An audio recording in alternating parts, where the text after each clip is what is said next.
Ibrani dengan NIM 2136263142.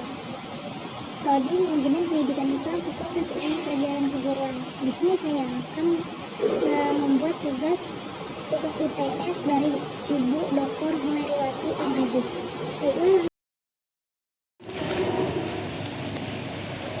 Pandangan Islam tentang ilmu pengetahuan. Pandangan Islam ini tentang ilmu pengetahuan kemungkinan bersamaan dengan Islam itu sendiri. Manusia pun lahir dalam keadaan tidak berilmu, maka dalam Islam umat Islam diwajibkan menuntut ilmu. Ketika Rasulullah SAW menerima wahyu pertama yang diperintahkan kepadanya sebagaimana disebutkan dalam surat Al-Alaq ayat 1, Iqra bismi rabbikal ladzi khalaq, artinya bacalah dengan menyebut nama Tuhanmu yang menciptakan.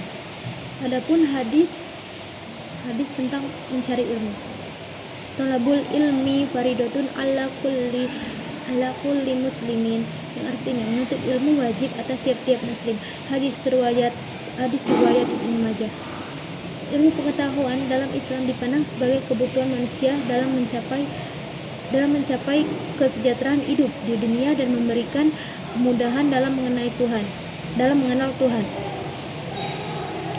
Oleh karena itu, Islam memandang bahwa ilmu pengetahuan pelaksanaannya kewajiban manusia sebagai makhluk Allah Subhanahu wa taala yang berakal. Islam juga menghargai orang-orang yang menuntut ilmu. Yang kedua itu bagaimana cara kita memotivasi dan mendorong agar seseorang memahami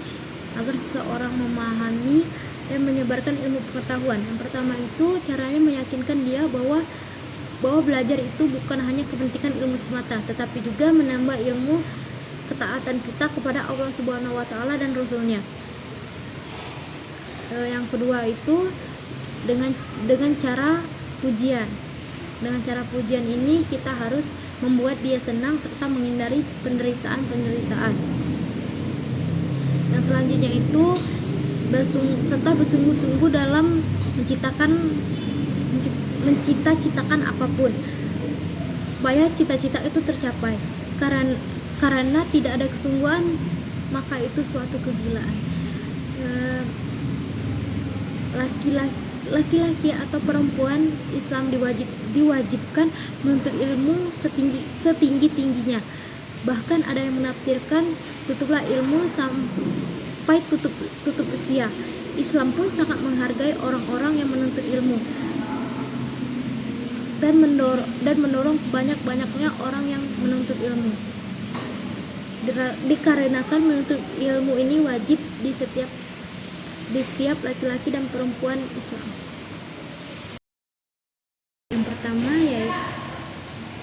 Yang pertama yaitu menurut Raharjo. Menurut Raharjo, ilmu pengetahuan adalah salah satu isi pokok kandungan kitab suci Al-Quran.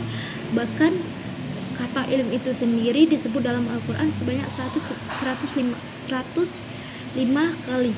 Tetapi dengan kata jadinya ia disebut sebanyak lebih dari 744 kali. Jadi pentingnya ilmu pengetahuan menurut Raharjo ini, kita bisa mengetahui isi kandungan yang terdapat dalam kitab suci Al-Quran. Bahkan kita juga mengetahui bahwa kata ilmu itu sendiri disebut dalam Al-Quran itu sebanyak 105 kali. Tapi dengan kata jadinya ia disebut lebih dari 744 kali. Pengertian menurut para ahli yang kedua itu yaitu menurut Hasan, ilmu pengetahuan adalah ilmu yang memerintahkan manusia memberdayagunakan potensi akal, pengamatan, pendengaran dengan cara semaksimal mungkin. Jadi pentingnya ilmu pengetahuan itu kita bisa mengembangkan potensi akal kita dengan cara melalui pengamatan, pendengaran, dan lain-lain. Akhir yaitu pengertian ilmu pengetahuan menurut Profesor Sondang Siagian. Ilmu pengetahuan itu ada objek yang bersifat ilmiah serta memiliki beberapa kategori berupa teori, dalil yang telah diuji kebenarannya menggunakan percobaan sistematis. Jadi pentingnya adanya itu, pengetahuan tersebut dapat disebarluaskan untuk mempelajari dan memahami tentang teori, dalil-dalil yang telah diuji kebenarannya, dan benar-benar kita tahu bahwa teori atau dalil tersebut benar. Dapat disimpulkan bahwa menurut 3 pakar tersebut adalah berarti ilmu pengetahuan ini ilmu yang cara kita memahaminya itu dengan cara potensi akal, dengan mengembangkan akal, dan juga bisa memahami teori-teori serta dalil-dalil yang ada di dalam Al-Quran dan hadis. Terakhir, nomor 4 itu pandangan Islam menurut Socrates. Socrates adalah seorang filosof dengan coraknya sendiri. Ajaran filosofinya tak pernah dituliskan, melainkan dilakukan dengan perbuatan, dengan cara hidup. Socrates tidak pernah menuliskan filosofinya, ia malah tidak mengajarkan filosofi, melainkan hidup berfilosofi. Filosofinya mencari kebenaran, ia tidak mengajarkan, ia bukan ahli pengetahuan, melainkan pemikir kebenaran itu tetap dan harus dicari. Yang kedua yaitu Plato.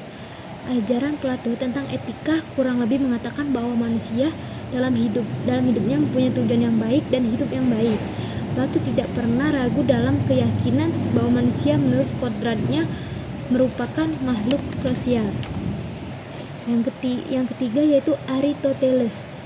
Aristoteles menjelaskan bahwa materi tidak mungkin tanpa bentuk karena ia ada.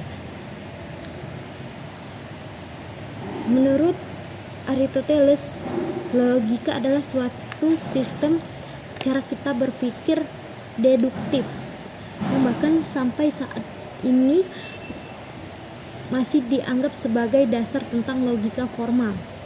Bagi manusia abad pertengahan, Aristoteles tidak dianggap sebagai sumber terhadap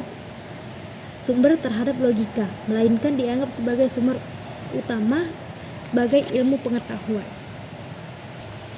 Yang keempat yaitu René Descartes. Dia tersebut yakin bahwa cara terbaik untuk mencapai pengetahuan adalah melalui kenalaran, bukan pengalaman. Yang disangsikan oleh Descartes adalah unsur kebenaran pengetahuan. Ia membagi sumber pengetahuan yaitu pengalaman, konstruksi mental, dan pikiran. Baiklah, sekian jawaban UTS dari saya. Maaf jika banyak kekurangan dalam mengatakan jawabannya atau kurang tepat. Sekian dari saya. Wassalamualaikum warahmatullahi wabarakatuh.